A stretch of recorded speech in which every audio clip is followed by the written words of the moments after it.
thova in la lâu tha tha na hi karua tika kanun nak na angam lo leila van ka chau zong a kai lop nak ji su lâu chun ka cha mit khi he long in a khaton boy ba na cha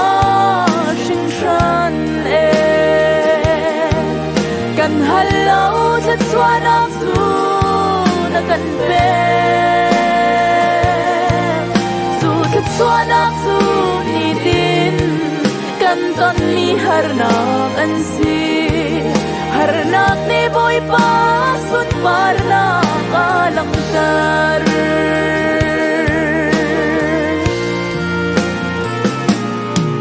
kan in chung khar a hin lung lom na ka chung chang lai ka ti liao a har na ka tam chin chin mu pi ni a fa dot na alang tar ban tuk in kan halau that suanak chu har na kan si boy pa na cha shin shan kan halau that suanak chu na kan pe chu that suanak chu ni tin kan ton ni har na kan si har nak ni boy pa sun par na kalang tar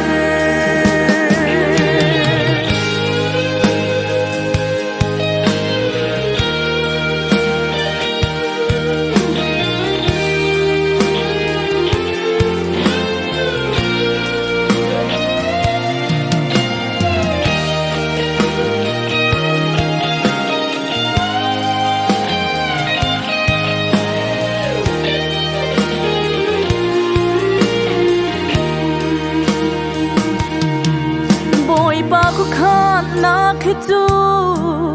khoru har ngai ngai asi dam na ka hal azot na ka tam chin chin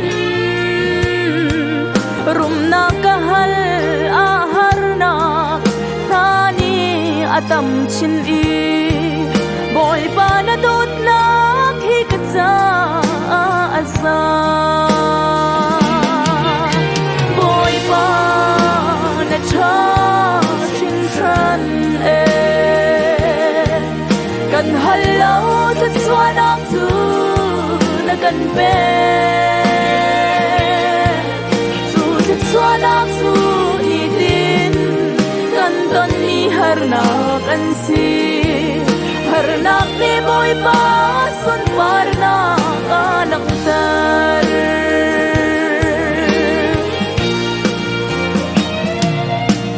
kam hule ka ngai long hi that chua a ka rak ro suai si fa chana boy pa ka mo chia ton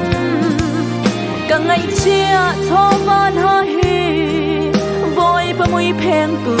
an si sung na khe tu that chua nak sang bi ka si boy pa na cha shin shan kan halau that swanak chu na kan pe chu that swanak chu ni din kan ton ni har na kan si har nak ni boy pa sun par na kalang tar